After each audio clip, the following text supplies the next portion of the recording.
श्रीगुरुं भगवत्पादं शरण्यं भक्तवत्सलं शिवं शिवकरं शुद्धं अप्रमेयं नमाम्यहम्. காஞ்சி மகாபெரிவாளோட திவ்ய சரித்திரத்தில் அவளோட மகிமையில பல விஷயங்கள் எல்லாமே ஒரு வார்த்தைகளால சொல்லி முடியாத ஒரு விஷயம், மனசுக்கு கற்பனையில எட்டி பார்க்க முடியாத பல விஷயங்கள். இது மாதிரி ஒரு அபூர்வமான விஷயங்கள்லாம் ரொம்ப சர்வ சகஜமா ரொம்ப சுலபமா பெரிவா பண்ணுவா. அப்படிதான் அந்த பெரிவாளோட காசி யாத்திரை முதலான பல விஷயங்களை நாம பார்த்தோம். அவ தொடர்ந்து யாத்திரையிலேயே இருக்கிறதே தான் பல நிகழ்ச்சிகள். அது எல்லாத்தையும் பார்க்க முடியுமா அப்படின்னு தெரியல, ஒரு சிலது தான் பார்த்துன்னு வரும். அதுவே ஒரு பெரிய பிரமிப்பா தான் இருக்கும். அப்படி பெரியவா 1962 வருஷம் இளையாத்தங்குடியில இருந்தா. அங்கதான் பெரியவாளோட பரமேஷ்டி குருவோட அதிஷ்டானம் இருக்கு. புதுப்பிரிவா அப்படின்னு சொல்லக்கூடிய ஜெயேந்திர சரஸ்வதி சுவாமிகள் பீடத்துக்கு வந்து அந்த இளையாத்தங்குடியில வச்சுன்னு பெரியவா அவளுக்கு வித்யாபியாசம் பண்ணி வச்சா. அந்த 1962 வருஷம் பிப்ரவரி மாதம் 21, 22, 23 3 நாள்ல ஒரு முக்கியமான நிகழ்வு ஏற்பட்டது. அது என்ன அப்படின்னா, இந்த நவகிரகங்கள் அப்படின்னு சொல்லக்கூடிய இந்த நவகோள்கள்ல ராகு இல்லாத மற்ற 8 கிரகமும் மகர ராசியில ஒன்னா கூடித்து. அது அஷ்டகிரக சேர்க்கை அப்படின்னு அந்த காலத்துல ரொம்ப பிரசித்தமா சொல்லியிருந்தா. 8 கிரகங்கள் ஒன்னா கூடினத்தினால ஒரே இடத்துல இதனால பல தொந்தரவுகள் உட்பாதங்கள்லாம் லோகத்துல ஏற்படலாம் அப்படின்னு ஜோதிஷ சாஸ்திர ரீதியா ஜோதிஷர்கள்லாம் சொல்லியிருந்தா. இப்படி சொன்னாலே எல்லாருக்கும் ஒரு பயம் பீதி இதெல்லாம் இருக்குமே. ஜனங்களுக்கெல்லாம் அது மாதிரி ஒரு பெரிய என்ன உட்பாதம் ஏற்படுமோ, என்ன கஷ்டங்கள் வருமோ அப்படின்லாம் ஒரு பெரிய மன சஞ்சலம் இருந்தது, பீதி இருந்தது, பயம் இருந்தது. அப்போ பெரியவா அந்த பயம் பீதி எல்லாம் போக்குறதுக்கு அபயம் அப்படின்னு சொல்லக்கூடிய எல்லாருக்கும் ஒரு பெரிய ஆறுதலான விஷயங்கள்லாம் சொன்ன. இது மாதிரி ஒரு இயற்கை சீற்றங்கள் உட்பாதங்கள்லாம் ஏற்படுறது ஈஸ்வரனோட கோபத்தினால அப்படின்னு சாஸ்திரங்கள்ல சொல்லப்படுறது. ஈஸ்வரனே சார் கருணாமூர்த்திங்கிறள், அன்பே சிவம்ங்கிறள், அவருக்கு எப்படி சார் கோபம் வரும் அப்படின்னு கேட்டா, நாம வீட்டில் அப்பா அம்மா இருக்கும், நம்ம குழந்தைகள்லாம் இருக்கு. நம்ம குழந்தைகளை விட நமக்கு பிரியமான வஸ்து எதுவுமே கிடையாது. நம்ம குழந்தைகள்கிட்ட தான் அவ்வளவு பிரியத்தை நாம காமிக்கிறோம். இருந்தா கூட அந்த குழந்தைகள் சில சமயம் சொன்னத்தை கேட்காத அடம் பிடிச்சாலோ, இல்ல நமக்கு பிடிக்காத விஷயங்களை செஞ்சாலோ, இல்ல தப்பான காரியங்களை பிரவேசிச்சாலோ இதே அப்பா அம்மாவுக்கு தான் கோபம் வருது. அந்த குழந்தைகளை அடிக்கிறோம், தண்டிக்கிறோம், என்னெல்லாமோ பண்றோம். இதை யாரானு கேட்கிறோமா? நம்ம குழந்தைகள் தானே, நாம பெத்த குழந்தைகள் தானே, நம்மளோட அத்தியந்த பிரியத்துக்கு பாத்திரமானவா தானே. அவள்கிட்ட நமக்கு எப்படி கோபம் வருது அப்படின்னா, அந்த குழந்தைகள் நல்ல வழியை தப்பி போறதுனால, நாம ஒரு நல்லது சொல்றதே நல்லது செய்யறதே அதை அவ எதிர்க்கிறதுனால, அதை ஏத்துக்காதனால தப்பு வழியில போறதே நாம கண்டிக்கணுங்கிற ஒரு கடமையும் இருக்கிறதுனால திருப்பி அவ அந்த தப்பு வழியில பிரவேசிக்க கூடாது, அவளுக்கு ஒரு பயம் வரணும், அவ நல்ல வழியில வரணும் அப்படிங்கிற ஒரு நல்ல எண்ணத்துல தான் இந்த அன்போட மிகுதி அப்படின்னே சொல்லலாம். அன்பு அதிகமா இருக்கிறதுனால தான் நாம அவளை அப்படி இல்லை நாம கண்டிக்க தோன்றது. அப்படி நாம குழந்தைகளை கண்டிக்கிறாப்புல தண்டிக்கிறாப்புல தான் அன்பே சிவமான ஈஸ்வரனும் சர்வேஸ்வரனும் பரம கருணாமூர்த்தியா இருந்தா கூட சில சமயங்கள்ல நாம தவறுதலா நடக்கிறதே, தர்ம விரோதமா நடக்கிறதே, கெடுதல் செய்யறதே அவருக்கும் அதனால கோபத்துக்கு ஏற்பட்டு அதனால அவர் கோபத்தை அடைஞ்சு நம்மள சில இயற்கை உட்பாகங்கள் மூலமா தண்டிக்க முடியுமாவும் இருக்கு. இது எதுக்கு அப்படின்னா, திரும்பி இது மாதிரி நாம அதர்ம வழியில போகக்கூடாது, தப்பு செய்யக்கூடாதுங்கிற ஒரு நல்ல எண்ணம் தான்.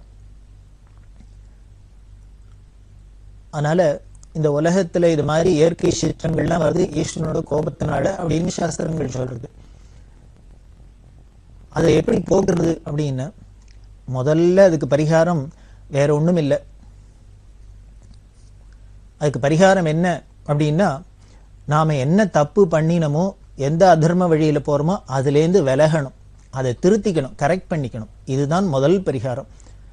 இதுக்கு அப்புறம் தான் மற்ற பரிகாரங்கள்லாம் ரொம்ப தற்காலிகமானது. ஸ்திரமான பரிகாரம், நிரந்தரமான பரிகாரம் என்ன அப்படின்னா, எப்பொழுதுமே ஜனங்கள் எல்லோருமே நல்ல வழியிலேயே நடக்கிறது, நல்லதையே செய்யறது, நல்லதையே பேசுறது, நல்லதையே பார்க்கறது, நல்லதையே செய்யறது, இப்படி நல்ல எண்ணங்களோடையே இருக்கிறது, சத்காரியத்தில் பிரவேசிக்கிறது தான் இதுக்கு பெரிய பரிகாரம். அது இருக்கட்டும். இருந்தாலும் இது மாதிரி தற்காலிகமான பரிகாரமும் வேண்டிருக்கே. இதோ பண்ணிட்டோம், தப்பு பண்ணக்கூடாது, இன்னமே வேணா நாம ஒழுங்கா இருந்தோம்னா பிற்காலத்துல வேணா தப்பு தண்டனை வராத இருக்கலாம். இப்ப பண்ணிட்டுமே ஆல்ரெடி, அதுக்கு ஏதான ஒரு பரிகாரம் பண்ணியானுமே. அதுக்கு என்ன சொல்ற அப்படின்னா, பெரியவா சர்வேஸ்வரனான பகவானான பரமேஸ்வரனை பிரீத்தி பண்ணணும், அவர் மனசு குளிர முடியுமா நடந்துக்கணும். இப்ப குழந்தையில தானே தப்பு பண்ணி கொடுத்தனா உடனே நல்ல மார்க் வாங்கி அத்தை பண்ணி இத்தை பண்ணி அப்பாவை சந்தோஷப்படுத்துறாப்புல நாமளும் அவளுக்கு பிரீத்தியா ஏதானும் சில காரியங்களை பண்ண வேண்டியிருக்கு. அதுல ரொம்ப முக்கியமானது ஈஸ்வரன் உடனே எதை பிரீத்தி அடைகிறார் அப்படின்னா, பரமேஸ்வரனுக்கு பேரு ஆசுதோஷி அப்படின்னு பேரு, உடனே சந்தோஷத்தை அடைஞ்சிருவர். அவரை எப்படி பிரீத்தி பண்ணலாம் அப்படின்னா, ஸ்ரீருத்ரம் அப்படிங்கிற மந்திரத்தினால அவர் ஆராதிச்சா, அந்த வெறும் இல்ல, அந்த ஸ்ரீருத்ரத்தை பாராயணம் பண்ணினாலே இப்போ ஒரு தடவை சொன்னாலே பொருள் பரமேஸ்வரன் பிரீத்தி அடைகிறார் அப்படின்னா சாஸ்திரம் சொல்றதுனால, அதுக்கு நமக்கு ரிஷிகள்லாம் கருணையினால என்ன பண்ணி கொடுத்துருக்கா அப்படின்னா, அந்த ஏகாதசி ருத்ரமா பண்றது, மகாருத்ரம் பண்றது, அதிருத்ரம் பண்றது அப்படி எல்லாம் சொல்லி இருக்கிறதுனால பெரியவா அந்த அஷ்டகிரக சேர்க்கும் போது பரமேஸ்வர பிரீதிக்காக அங்கங்க முடிஞ்ச இடத்துல இந்த ருத்ரஹோமங்கள்லாம் பண்றது, யாகங்கள் பண்றது அப்படின்னு பெரியவா உபதேசம் பண்ணினா. இது ரொம்ப காசு பணம் செலவழிச்சு பண்ண வேண்டிய காரியங்களா இருக்கலாம். பல பேர் அதுல மெனக்கெட்டு காரியெல்லாம் பண்ண முடியுமா இருக்கும். அதனால அது எல்லாராலையும் முடியுமா, எல்லா இடத்துலையும் முடியுமா தெரியாது. அதனால என்ன பண்ணினா அப்படின்னா, நவகிரகங்களை பிரீத்தி பண்ணி நவகிரக ஹோமங்கள், விஸ்வம் விஷ்ணு வஷட்காரா அப்படின்னு இந்த பூமியே சாட்சாத் புருஷோத்தமனான ஈஸ்வர ஸ்வரூபமா இருக்கிறதுனால அந்த புருஷ சூத்திரத்தினால ஹோமங்கள்லாம் பண்ணி, மிருத்யுஞ்சய ஹோமம் இதெல்லாம் பண்ணி ஈஸ்வரனை பிரீதி பண்றது அப்படின்னு ஒரு வைதிக காரியங்களை அதெல்லாம் சொல்லியிருந்தா. அதுக்கு மேல சர்வ ஜனங்களும் எல்லாராலையும் சுலபமான ஒரு பரிகாரத்தை சொன்னா. அது என்ன அப்படின்னா, நாயன்மார்கள்ல ரொம்ப சிரேஷ்டமான முக்கியமான தேவாரம் பாடின முதல்வரான திருஞான சம்பந்தரோட கோளறு பதிகம் அப்படிங்கிற தேவார பதிகம், வேயுறு தோழி மங்கன் விடமுண்ட கண்டன் அப்படின்னு ஆரம்பிக்கக்கூடியது. அதுல ஆசிடு நல்ல நல்ல அவை நல்ல நல்ல அடியார் அவருக்கு மிகவே அப்படின்னே சொல்ற. இந்த அருணகிரிநாதர் சொல்றாரு, நாள் ஏன் செய்யும், நாடி வந்து கோள் ஏன் செய்யும் அப்படின்லாம் சொல்றாரு. ஈஸ்வரனோட கிருபை இருந்துருத்துனா, அவர் அனுகிரகம் இருந்துருத்துனா நவகிரகங்கள் எல்லாம் நம்மள ஒண்ணும் பண்ணாது, எல்லாமே நமக்கு நல்லதா தான் இருக்கும், அனுகூலமா தான் இருக்கும் அப்படிங்கிற நம்பிக்கையில தாத்பரியத்துல தான் இதெல்லாம் சொல்லப்படுறது. அதனால அந்த கோளறு பதிகம்ங்கிறத பாராயணம் பண்ணச்சுன்னா, எல்லா கோவில்லையும் கார்த்தாலையும் சாயந்தரம் பாராயணம் பண்ணணும். எல்லோரும் காலம்பரை ஏன்னொன்னு ஸ்நானம் பண்ணிவிட்டு விபூதி எடுத்து சுவாமி சந்நிதியில அவாவா வீட்டுல ஒரு நாளைக்கு ஒரு தரமான இது பாராயணம் பண்ணணும். முடிஞ்சா 2 தரமும் பண்ணணும், காலையும் மாலையும் பண்ணணும், இல்லையா ஒரு தரமானும் பண்ணணும் அப்படின்லாம் சொல்லி பெரியவா உபதேசம் பண்ணினா. இந்த கோளறு பதிகம் அப்படிங்கிறது இவ்வளவு ஒரு பரிகாரத்துக்கு உகந்தது, அதுவும் அஷ்டகிரக சேர்க்கை அப்படின்னு சொல்லக்கூடிய அப்படி ஒரு பெரிய ஒரு தோஷத்துக்கு இந்த கோளறு பதிகம்னா ஒரு பெரிய வரப்பிரசாதம், இது மருந்து பிரார்த்தனைக்கு அப்படிங்கிறத அப்பதான் உலகமே தெரிஞ்சது. சைவ மடாதிபதிகள்லாம் ரொம்ப ஆச்சரியப்பட்டு சந்தோஷப்பட்டா. அதனால லட்சக்கணக்கில் இதை பிரிண்ட் பண்ண சொல்லி எல்லாருக்கும் இலவசமா வழங்குறதுக்கு ஏற்பாடு பண்ணினா. இப்படி பெரியவா ஏற்பாடு பண்ணதை பார்த்துட்டு எல்லா ஆஸ்தியர்களும் எல்லா இடத்துல இருந்தும் பல பேர் பல லட்சக்கணக்கான பிரதிகள் இந்த கோளறு பதிகத்தை பிரிண்ட் பண்ணி எல்லாருக்கும் வீட்டுக்கு வீடு கொடுத்து எல்லோரும் வீட்டுல இருக்கிற அத்தனை பேருமே படிக்கணும், தினம் பாராயணம் பண்ணணும் அப்படிலாம் சொல்லி, அதே மாதிரி கோவில்ல இசைத்தட்டு மூலமா ஓதுவார்கள்லாம் பாட சொல்லி அதை ரெக்கார்ட் பண்ணி அதை எல்லா இடத்துலையும் எப்பொழுதும் ஒலிக்கிறாப்புல பண்றது. இப்படி நல்ல சப்தங்கள் எப்பொழுதும் ஈஸ்வரனாமா எப்பொழுதும் பரவின்றிருக்க முடியுமா அதுக்கு ஏற்பாடு பண்ணினா. அதே மாதிரி சங்கீத மும்மூர்த்திகள் ஒருத்தர் முத்துசுவாமி தீட்சிதர் அப்படிங்கிற மகா, அவர் நவகிரக கிருதி அப்படின்னு பாடியிருக்கார். எல்லா தேவதைகள் மேலேயும் அவர் பாடியிருக்கார், அதுல நவகிரகங்களையும் பாடியிருக்கார். அந்த நவகிரக கிருதிகள்ல எல்லாத்தையும் சங்கீதம் தெரிஞ்சவா அதை அழகா பாடிக்கிட்டு எல்லா இடத்துலையும் ஈஸ்வரார்ப்பணம் பண்ணலாம் அப்படின்னு சொன்னா, அதை பாடுறதா இருந்தாலும் பாடலாம், இல்லையா ஒரு பாராயணமாவனும் பண்ணினா கூட போறோம். ஏன்னா மகான்களோட வாக்கு இல்லையோ, அதை எப்படி சொன்னாலுமே அதுக்கு பலன் உண்டு.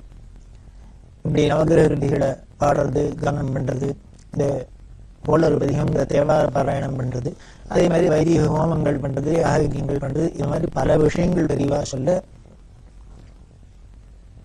அந்த அஷ்டகிரக சேர்க்கை அப்படிங்கிறது ஒரு பயபீதி இல்லாத எல்லாருக்கும் ஒரு சாந்தமா அமைதியான ஒரு காலகட்டமா இருக்க முடியுமா தெளிவா பண்ணினா.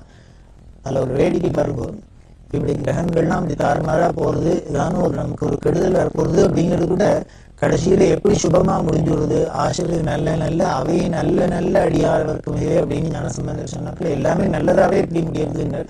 இப்படி 8 கிரகணம் ஒன்னா சேர்றது அப்படின்னு ஒரு நிகழ்ச்சி நிகழ போக அது உடனே ஜனங்களுக்கு இப்படி எல்லாம் கெடுதல்லாம் பண்ணும் அப்படின்னா நமக்கு ஒரு பயம் பீதி வரப்போக இப்போ இப்படி தேவார பாராயணம், முத்துசாமி தீட்சோட சங்கீத பாராயணம், இது மாதிரி ஹோமங்கள் நல்ல காரியங்களும் நடந்ததோ இல்லையோ, இதே ஒரு பெரிய காரியம் தானே, லாபம் தானே கடைசியில. அப்படி எல்லாம் பண்ணச்சுன்னா இது ஏதோ 1962 வருஷம் இருக்கட்டும், இப்ப கூட சமீபத்துல இங்க எல்லாரும் கேள்விப்பட்டிருப்பேன், டிசம்பர் மாசம் 21ஆம் தேதி 2012ஆம் வருஷம் ஏதோ ஒரு எங்கேயோ சொல்லியிருக்கு அப்படின்னு சொல்லி உலகமே அழிய போறது, உலகமே அழிய போறது அப்படின்லாம் சொல்லி அங்கங்க பயபீதியோட எல்லாம் இருந்துட்டு எல்லாரும் பார்த்துருப்பேன். உலகம் அழிஞ்சுட்டோம், அழியல. உலகம் அழியாதனால்தான் இந்த பெரியவாழோட எல்லாமும் பார்த்து கேட்டு இருக்கேன். இதுல இருந்தே தெரிகிறது இதெல்லாம் ஒரு வதந்தி புரளி அப்படிங்கிற மாதிரி தான் நாம வச்சுக்கலாம். எப்படி இதுக்காக பயந்து பீதியோட இருக்கணும் அப்படிங்கிற அவசியம் இல்லை. நமது சாஸ்திரங்கள் சொல்றது இது கலி பிறகு 5113வது வருஷம். இந்த கலியுகத்துக்கு நமது வைதிக மத சாஸ்திரங்கள 4 யுகம் இருக்கு.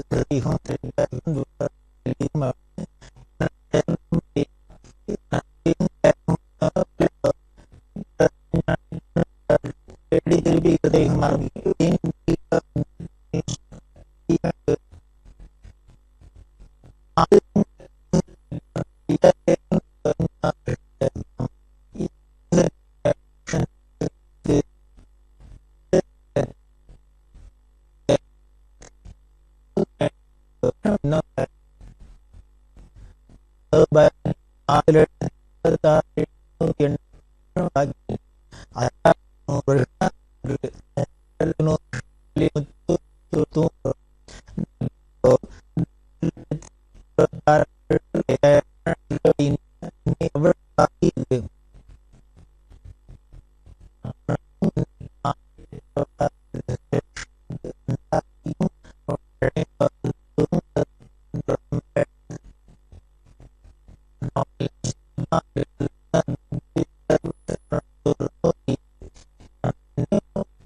ஏன் அப்படின்னா, இல்ல தந்தி வந்த சமயத்துல நாங்க ஊர்ல இல்ல பழனிக்கு போயிருந்தோம் அப்படின்னு.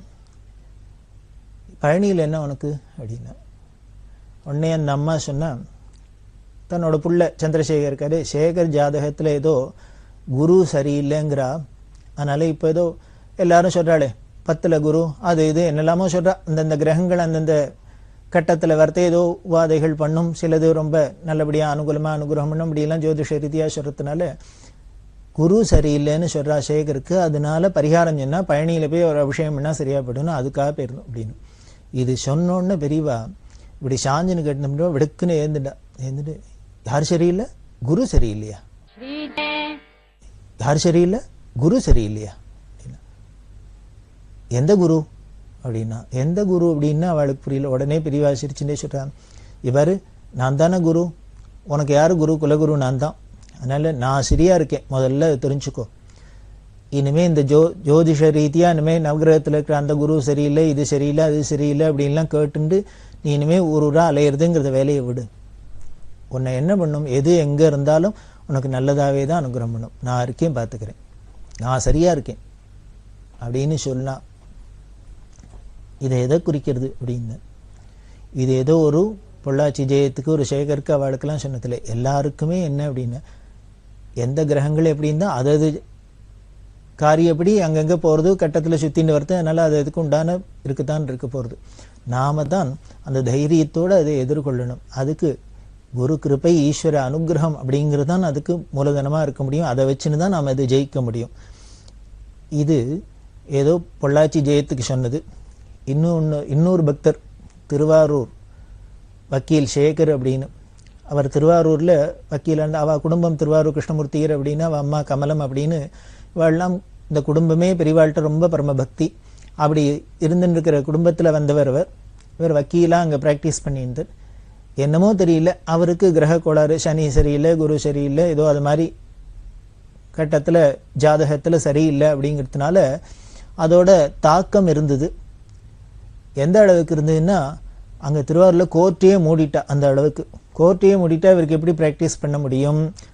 குடும்பமும் பெரிய குடும்பம், 2-3 குழந்தைகளை வச்சுன்னு எப்படி ஜீவனம் பண்ணுறது ரொம்ப கஷ்டமாக இருந்தது. அப்படி இருக்கிறத என்ன பண்ணுறதுன்னு தெரியாத பெரியவாள்கிட்ட சரணாகதி பண்ணி தெரிவிச்ச, எனக்கு சனி சரியில்லைங்கிறா, குரு சரியில்லைங்கிறா, அது சரியில்லை, இது சரியில்லைங்கிறா, அதுக்கு ஏத்தாப்புல எனக்கு ரொம்ப படுத்தல் கஷ்டப்படுறேன், எனக்கு என்ன பண்ணுறதுன்னு தெரியல, அங்கேயோ இப்போ பொழப்பு இல்லாத இருக்குது, கோர்ட்டை மூடிட்டா, சாப்பாட்டுக்கு என்ன பண்ணுறதுன்னு தெரியல, பெரியவா அனுகிரகம் பண்ணும் அப்படின்னா உடனே பெரியவா, அப்போ அங்கே கோர்ட்டை மூடிட்டோன்னா அங்கே சரியில்லைன்னா பட்டணத்தை பார்க்க வந்துடும் அப்படின்னு மெட்ராஸ்க்கு வா அப்படின்னா. இது சேகருக்கு பயமாக இருந்தது. நாம் திருவாரூர்லையான ஏதோனோ ஒரு சொந்த வீடு இருக்குது, எல்லாரும் பிறந்து வளர்ந்ததுலேயே அங்கேயே இருக்கோம், பழகின மனுஷா, ஒரு அமைய சமயம்னா 5-10 கடன் வாங்கணுன்னாலே அக்கம் பக்கத்தில் வாங்கிக்கலாம்.